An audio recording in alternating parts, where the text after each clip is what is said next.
Merry Meet, Annie here. This week's subject on Pagan Perspective is what do we take with us when we travel? And it's Subs Week, so you'll be hearing from the subs this week.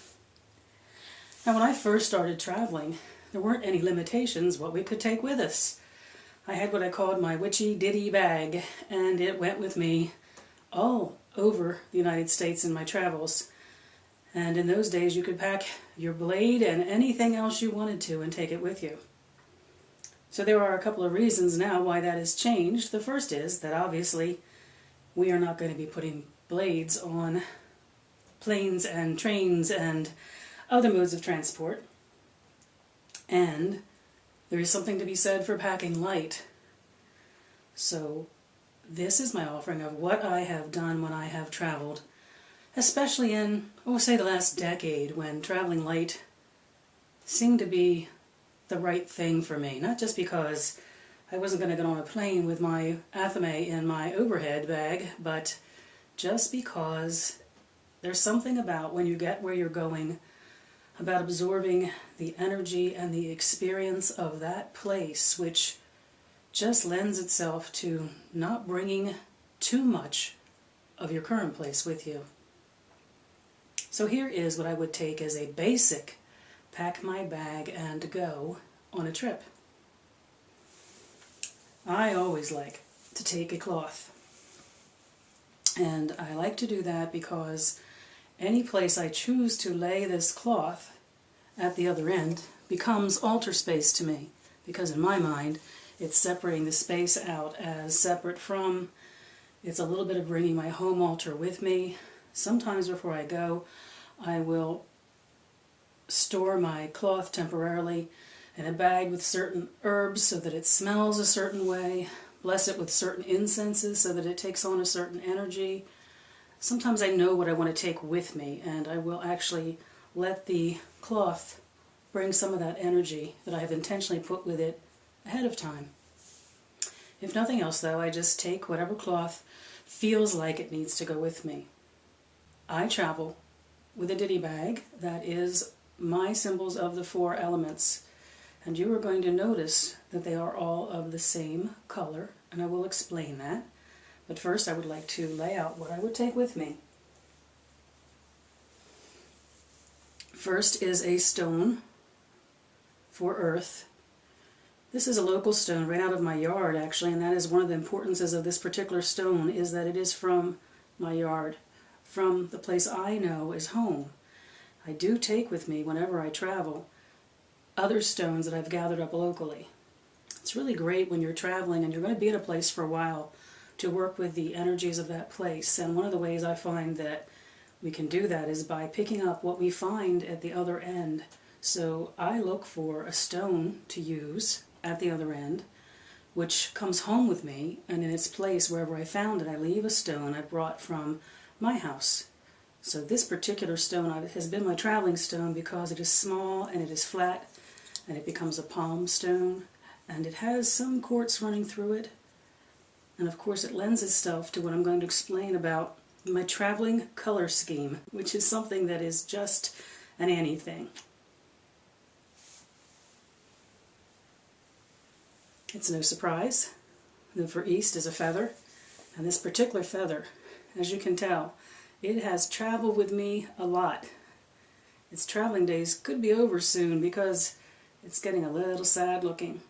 I love this feather. I've just used it so often and so long, actually to the point that it is valuable to me also as a wand, and of course as a symbol of air.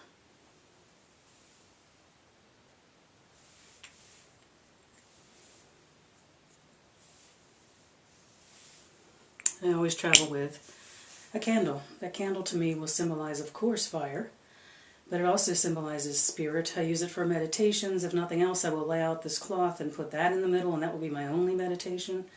And I do travel with a supply of votives. And it's no surprise that for the West, my symbol is a seashell. Now, as I mentioned, the pattern of whiteness is when I travel, I love to experience the energy and the flow and the color of wherever I am. And a long time ago, traveling with white just started working for me. It was like bringing home and the familiar with me, but not overlaying it on the local energy and the local color. And when I've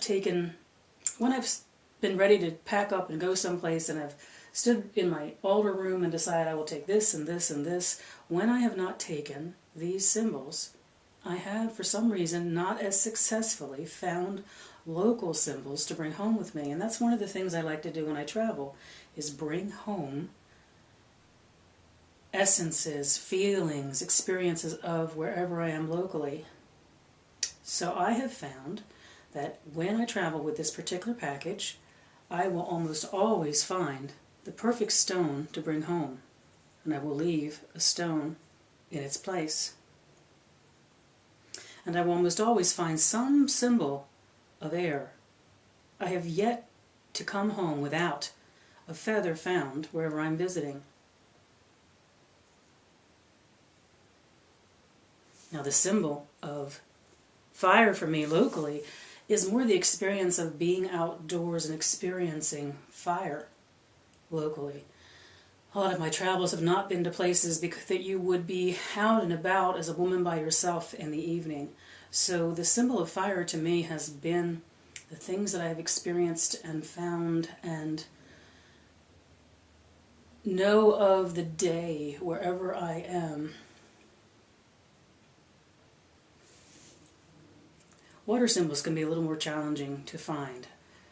If you are someplace where when you're visiting you can bring back a small vial of water from a stream or a lake or the ocean, that certainly works out well. I often carry one of those very small little oil bottles with me because it's good to bring back a small sampling. Now for any of these things that I find and take, I leave a pebble from my backyard, and I have a collection of things that have come to me from my visits that lives together in a plate of collected pieces I have in my house. These are the things that I would take with me if I were traveling. And there's two other things that would be the most important things to me. I never travel without a journal. Never. I want to experience the trip. I want to make use of that time. I want to learn from that time. I never travel without a journal.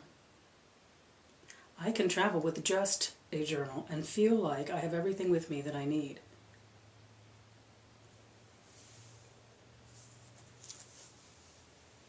And the only other thing that I will always make sure to take with me, mundane as it seems, is matches. I have been places that did not sell kitchen or wooden matches.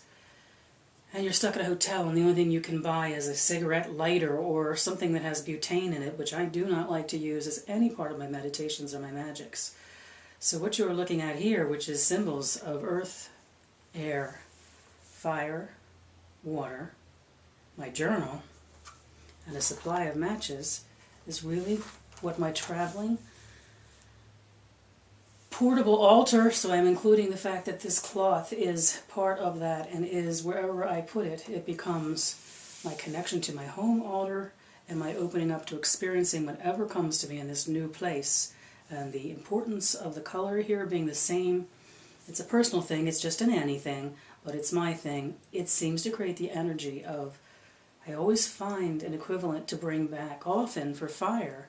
Unless I find a particular stone that feels like fire, fire will always come to me as, let's just say, memory, that when I light a candle at home, I can take a journey back to experience the day wherever I was in my travel. So that would be all that I need to take with me. Now that said, the truth be known, is there really is only one thing that I need to take with me on a travel.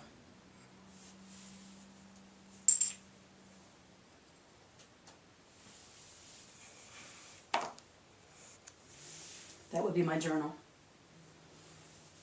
Everything that you need will be provided to you in some way when you're traveling. And in fact, there's something about seeing what the trip opens up to you in the way of what it brings to you that is, it's just a really important part of experiencing travel. So I offer that to you, that capturing your experiences and learning from them is perhaps the single most magical tool you'll have when packing light. If you're not a journaler, then you become the only thing you need to take.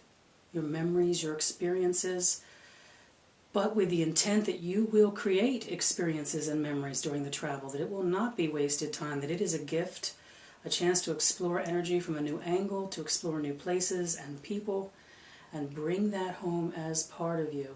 I have been able to bring home the most amazing experiences from the most mundane of business trips and trips that I actually would not have made, and sometimes they have been equally powerful to the ones that were gorgeous trips to beautiful places in the States where I had wonderful experiences with nature and with groups and walking and all the things that you can set out and know you're going to have an experience you'll want to remember.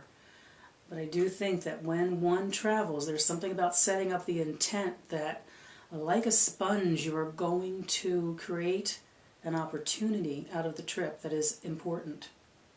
I'm a journaler, so I need to record, I need to look back on things afterwards. You may have the kind of mind that holds and retains, and that kind of thing happens in your head. But to me, if I travel with nothing but this, it will be a trip well spent. I wish you mirth and reverence and the opportunity to experience whatever you are someplace other than the place you call home. Mary Park.